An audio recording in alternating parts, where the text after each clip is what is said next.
What inspired you to start your entrepreneurship journey? People think now I'm comfortable, I got everything. You got your name, you got your fame, you got your positions, you got your big cabin, big car, everything. What inspired you? Very critical question. I'm talking about the average person. I'm not talking about the high net worth, very affluent people living in Mumbai, because they're very well served by a whole host of advisors in the financial services community. But if you take this average person, when it comes to financial need, the term financial planning does not come to the forefront of the individual. If you look at financial services professionals in terms of how they address that problem, I'll sell you insurance, I'll sell you mutual funds. They don't think about, I've got a portfolio of tools at my disposal. You're wasting my time.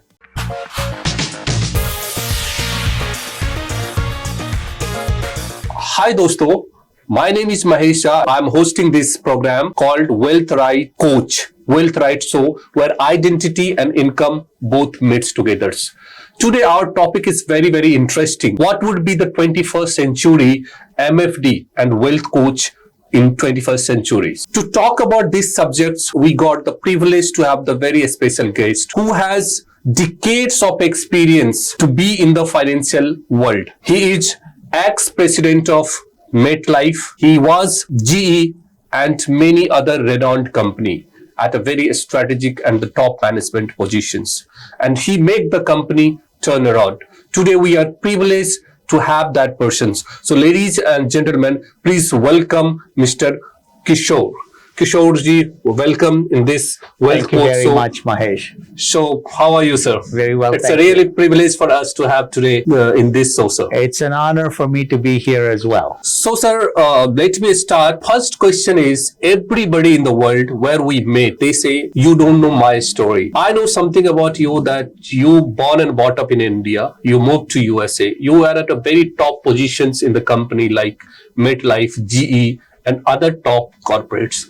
So what are the story which is known for the people, and what are the story that should be known to the people? So yes, I was born and raised in South India. Okay. And I was born in a small town called Nellore, just outside of that. Okay. And then my undergraduate and my master's was in India, and then I went for my PhD in business in the US. I told my mom I was going to come back to India in 2 years when I left, and my PhD took a little longer than 2 years. And then afterwards I said, okay, I'm going to work for a little while before I come back. And then I've stayed pretty much since then in the US, not because it's one country versus the other, but just because there were a lot of interesting opportunities that came along my way. And I, over the course of my working career, which has been very much all in financial services. Interesting. So my very first day of work was I was in a consulting firm, but I was working on projects related to banking. Oh, fantastic. And then I feel like I have not left financial services. This is passionate. I have a lot of passion for it. I started it in banks. Then I moved to serve wealth management companies when I was doing my consulting days. And then after I left consulting, I joined GE Money. Oh, super. As their global banking leader. Super. And then I left GE, I moved to American Express. That was the only thing. It's still financial services outside of banking and wealth into payments, and then went back. It's continued on into financial services with MetLife. Yeah. So fantastic. Your journey means to start from India to USA, and then the consulting to being the top positions in banking and consulting, and then insurance as well. Yeah. So I have, I defined my career in, 4 stages actually. My academia, when I was going through graduate school, I was teaching as well while I was doing my PhD. Great. So we're meeting a teacher today. Yeah. So that was stage 0. Then was consulting was my next act. And then I decided to leave consulting to go into corporate, because I was only advising on the consulting side. So I said, okay, let me actually make a switch to actually doing on the company side and owning something. And then after many, many years and many companies later, I felt like, okay, I've done enough on the corporate side. I wanted to do something on my own, and then made the leap into entrepreneurship. Right. So a teacher to an advisor to a doer to actually really becoming an entrepreneur. Exactly. That was my question. So what, being at the top positions in the corporate dunya, what inspired you to start your entrepreneurship journey? Because being at that position, people think, now I'm comfortable, I got everything. You got your name, you got your fame, you got your positions, you got your big cabin, big car, everything. What inspired you?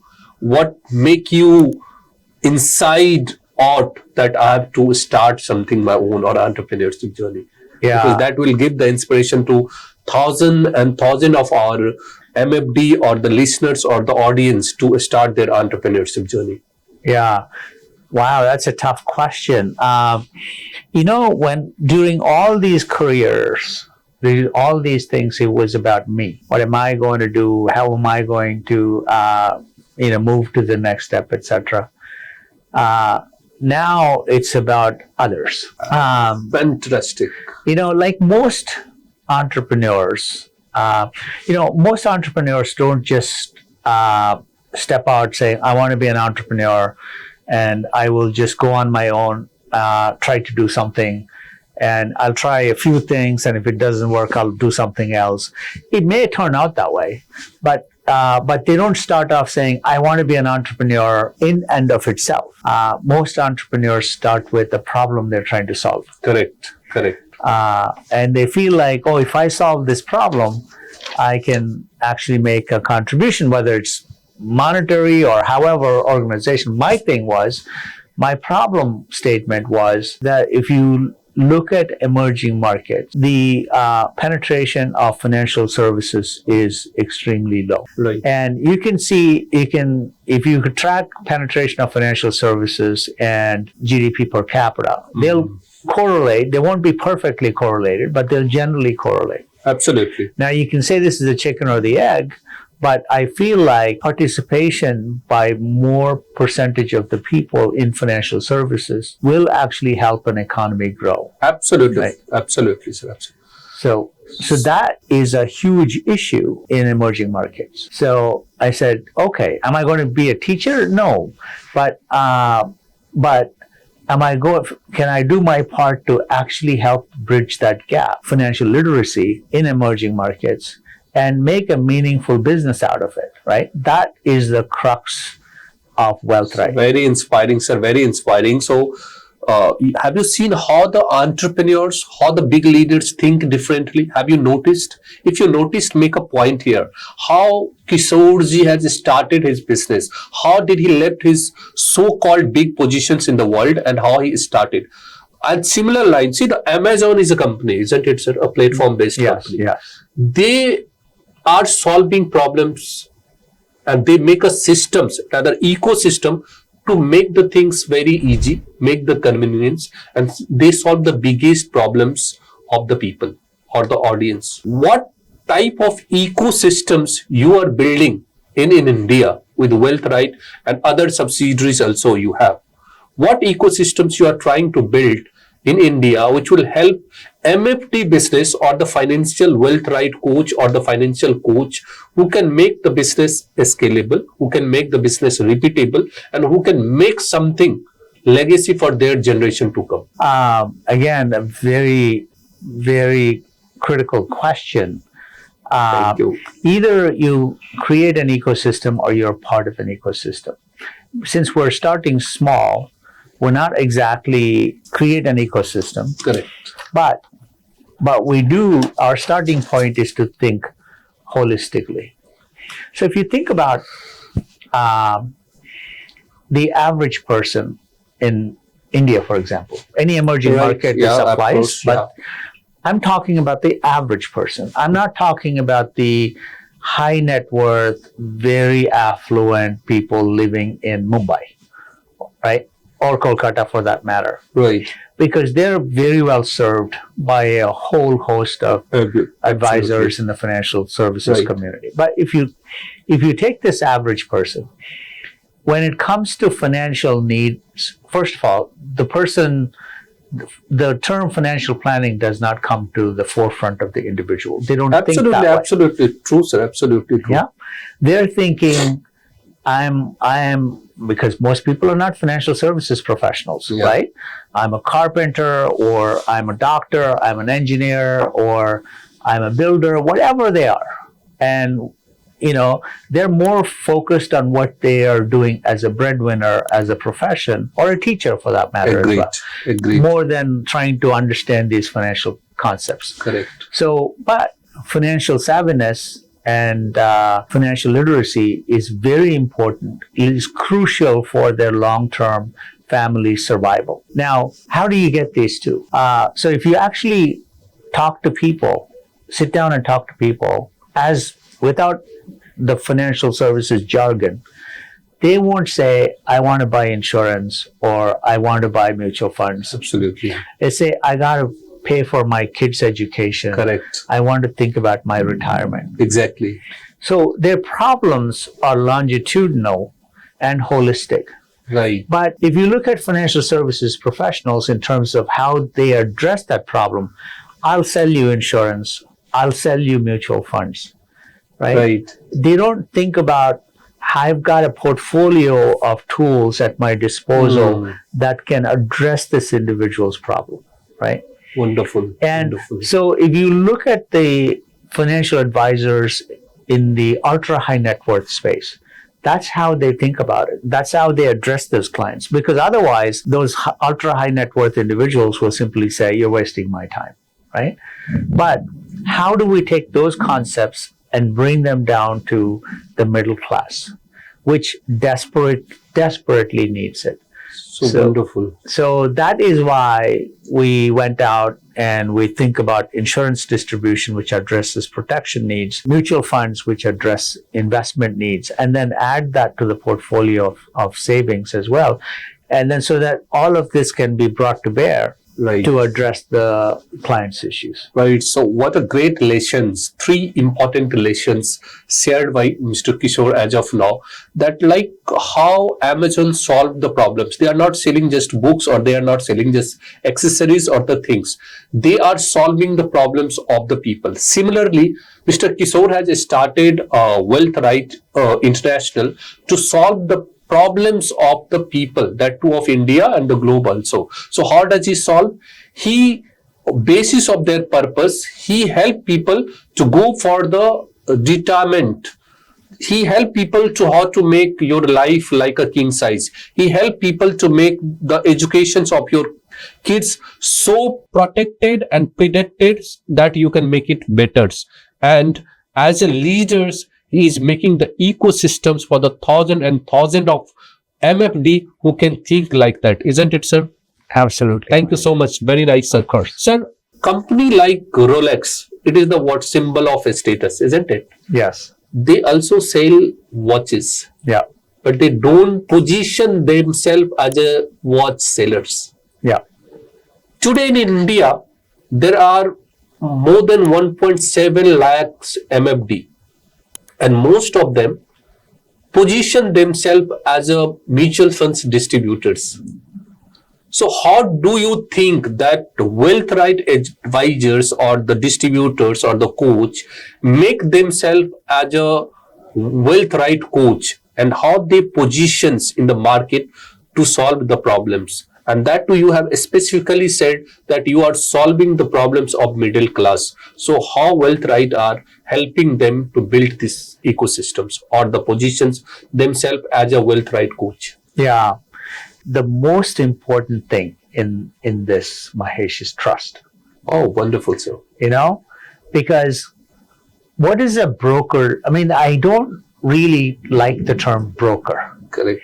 What does a broker do? That means I intermediate a transaction between two parties. Right. And after the transaction is done, my job is done. Correct. An advisor's job is never done. True. A partner in a financial journey's job is never done, Right. right? And the job is only done when the family's financial future is completely Wonderful. secure. Wonderful. Yeah. Right. I'm getting my Rob's answer. Yeah. So that is essentially what the key is that we don't think of ourselves as a broker or a distributor. We think of ourselves as truly committed to the financial welfare of the families that we serve, and our WealthRight coaches are the tools, are the power of engines that drive our ability to offer this to clients. So, what an insight. Mr. Kishore is just not making a company who sells the product.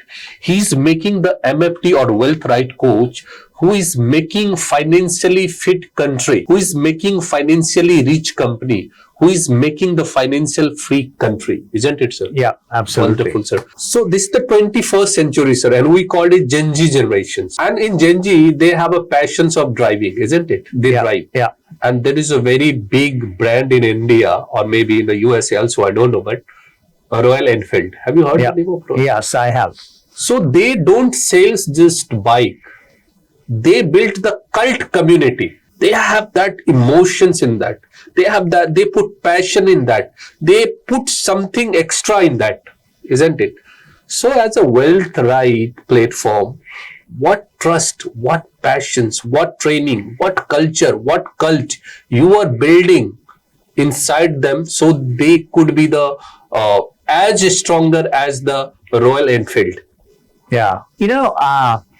So as with Royal Enfield or Rolex, as you pointed out earlier, there are two ways people connect with the objects they own or the services that they buy, right? Absolutely right. One is pure utilitarian connection, which means Rolex tells time, whether it's accurate or not. Correct. And then it sits on my wrist, and whether it's beautiful or not, right? That it's very practical. Same thing with Royal Enfield. It gets me from point A to point B. True.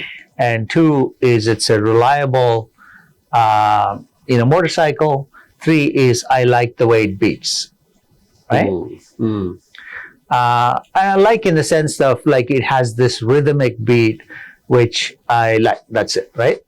Absolutely. Now, there's a second component to anything we own or anything we transact with, which is the emotional connection. Absolutely, sir. So now I feel like when I get on a Royal Enfield, I feel like somebody. It gives me the freedom to move, or it gives people the image that I want to project, and so on and so forth, right? And same thing with Rolex as well, because it's a statement you're making to people. Correct. So it's all about the emotional attachment. In addition to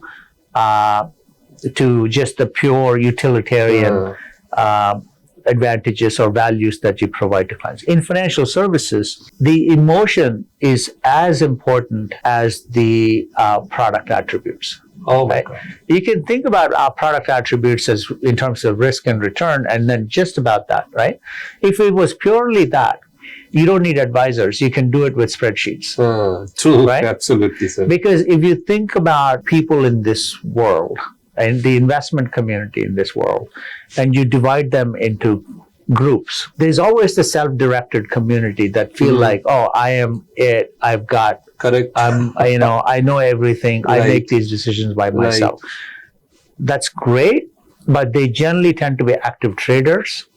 They're more into trading, which is fine. There's a segment of that, right?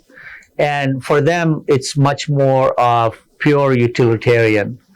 But then you get into other extreme, which is full advice seekers. Right. That means they won't do anything because they're either not confident or they understand that they're not experts in this, Correct. and so they have to rely on somebody else. Right. Or they're basically saying, I'm not too confident about my decisions. Or they may be like, hey, I don't want to even think about it. I'd rather outsource this to somebody. So there are many motivations. Yeah, makes sense. And there's a large segment that's in the middle, right? That I want to be able to do things, but at the same time, I want to be able to talk to people and get this right. So now, how do you establish your presence? In fact, these two on the other side are very, very, very significant segments. The self-directed has always been there, and it will always be there, and it's not that big, right? Right. So the question then from a financial advice perspective is, how do you actually connect on the emotional side over on top of course, the tangible results have to be there. You can't be a terrible advisor and producing poor results for our clients, which is not a good thing. You have to be an advocate for our clients. Any successful advisor or a WealthRight coach has to be always batting for the client. On top of that, they also need to actually take the extra effort to form an emotional connection. It not only draws the client into it, it also drives the WealthRight coach into the conversation as well, and gets them both, on the same page when it comes to long-term financial health. Makes sense, sir. So what Mr. Kishore said is a wonderful line.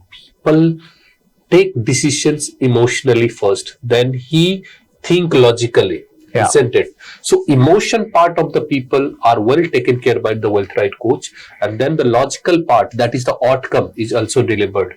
And that what Mr. Kishore is making the ecosystem and is on the mission to serve the people who are underserved rather. Yeah. Right? Absolutely. Thank you. Very nice, sir. Sir, this century is the century of VUCA time. We call it is the time of volatility. It is the time of uncertainty. It is the time of complexity. And it is the time of ambiguity. Yeah. Where the most of the people, and because of development of AI into the pictures, most of the working professionals, or even the most of the small and startup entrepreneurs are high on risk. So do you think that MFD business, which is the relationship business, because relationship business is growing up now. So MFD business could be a choice for those who are looking a career into the financial world. Those who already started but struggling, maybe career for them. And those who want to make something big in life. Can WealthRight coach or the mutual fund distributors or the life coach or the financial coach, where the relationship is more important, will grow faster than AI or faster than other aspect of business? Yeah. So if you think about it, right, people think about physical health. Correct. Right? Right. Which is very important, obviously. Right? And what do people do to make sure that they are physically well? Diagnosis there. Yeah. They go to the doctors. Correct. Regularly. Absolutely. They eat well. Eat well, sleep right? well. Sleep well. Correct. And and they manage their environment well. Right? Absolutely. Now people are thinking about mental health as well. Correct. Which is very important. So all of this is important. And certainly that's a lot of focus recently, especially with a lot of digital tools, etc. What about financial health? They are into mess. They are into illness. Yeah. Right. Yeah. Even they start something and they get financial wellness to financial illness. Yeah. So financial health is also as important as physical health. Rather more important. Right? And so there was an interesting article I read that a significant portion of divorces in the Western world are driven by, financial troubles as well, right? Correct. So for a stable, growing family, financial health is very, very important. Absolutely. So that need is there. That need is constant. AI or no AI. Right.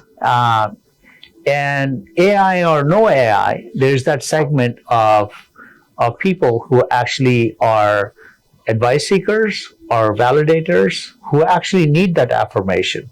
And the need and opportunity for financial advice and for advisors and mutual fund distributors is there, will be there, and will only grow.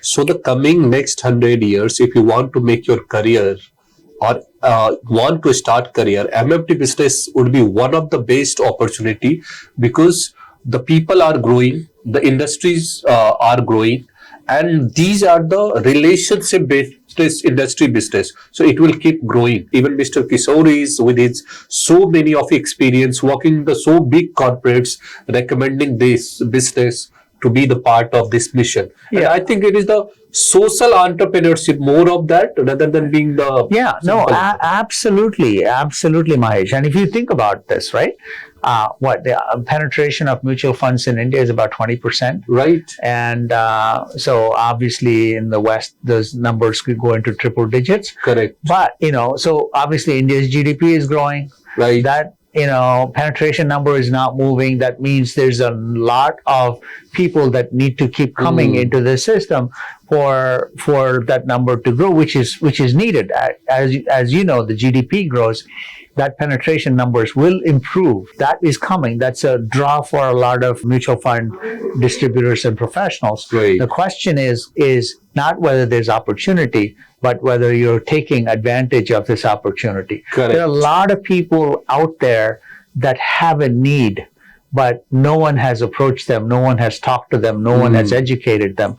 So that's why there's a huge space for professionals who connect emotionally and are willing to invest their time are passionate about growing. Wonderful, sir.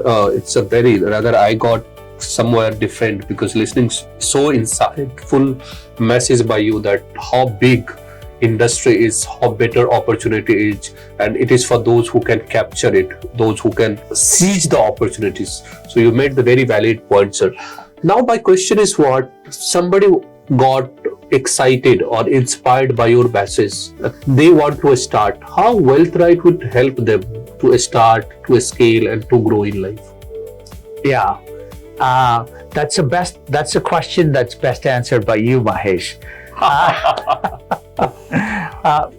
Listen, the mission of WealthRight is to focus on the middle class in emerging markets, right, and to address their financial needs through a relationship building process, right? And WealthRight coaches are our mechanism for delivery of that. And the more we can empower WealthRight coaches, the more we can actually get them to perform better than anywhere else. And the more we can support them at becoming better WealthRight coaches and help them establish that emotional connection with their clients, also deliver the best products to their clients, also making sure that they have the right tools to be able to help those clients over the long term. I still remember one statement in our, in the mission statement, which basically says, if we focus on our clients, by helping them, correct, we will be successful as well.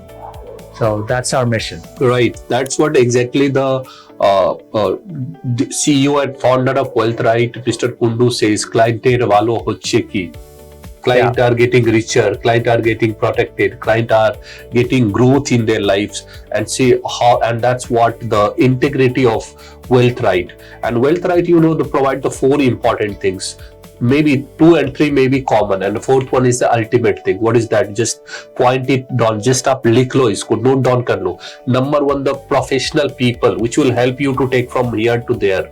Then to scale, you need a process. So that process is built by the WealthRight. And the 3rd one is what? It is the platform, because if you are not upgrading yourself digitally, then you will be obsolete physically, so you have to upgrade it. And so WealthRight had built a platform also. And the 4th, That is what the purpose. To do anything in life, you must have a purpose. So WealthRight make a special training and development and mentoring and coaching to find your purpose, your core, your uniqueness, so that you can serve better and grow faster. Isn't it, sir? Absolutely. Right. So, Mr. Kishore, thank you so much. You have covered so important aspects, so important points that will help our WealthRight coach to go faster and go bigger and go smarter in their life. But I have one question, that is the last question, and that should be the game changer for everyone, because each one of us has some curiosity to listen from our CEO. And that question is, what is one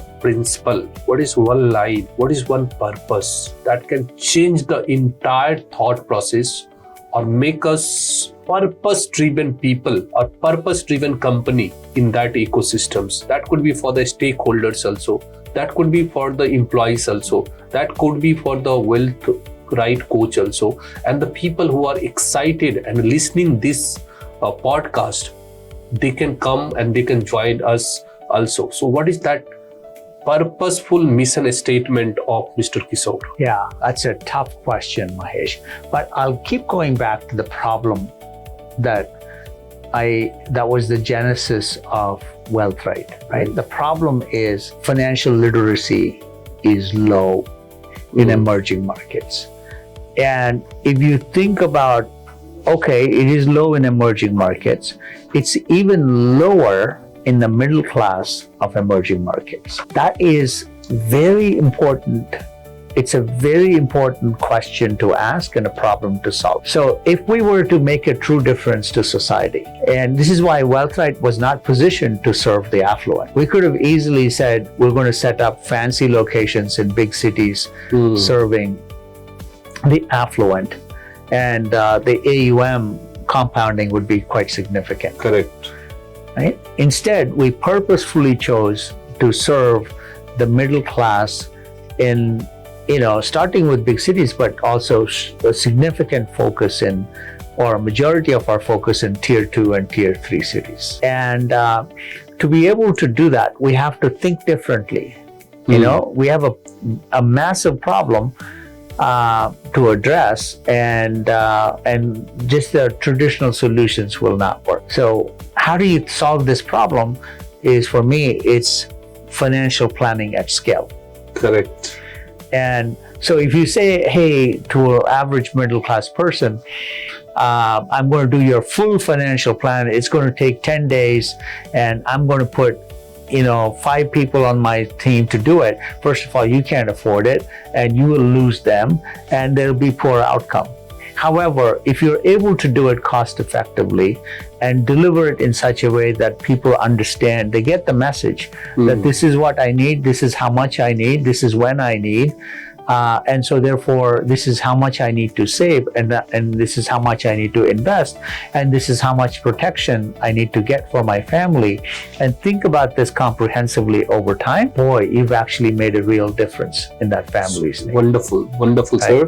So someone who are stuck or someone who are absolutely looking for the solutions, so the WealthRight and Mr. Kishore has ultimate solutions to understand your need, your interest, your concern, your expectations, and give the ready-made solution that we call it financially fit solutions. You would be financially well, from being the financial ill to financial well, and that will change the game. So anyone who is looking for an opportunity in financial industries or with WealthRight, they can contact on the given number. They can write a mail to us so that our team will approach you, and they will ensure you to make your life better, smarter, and greater in coming future. So it is so interesting, it is so insightful, and we are completely thrilled to have you here to discuss something. But in the next part, we'll also discuss something different, which will make more sense, which will make more visibility, which will make more credibility amongst our MFD to do better in life, to take leap in their life, and they will keep growing. Thank you so much, sir. Thank you very much, Mahesh. Thank you Pleasure. so much, sir.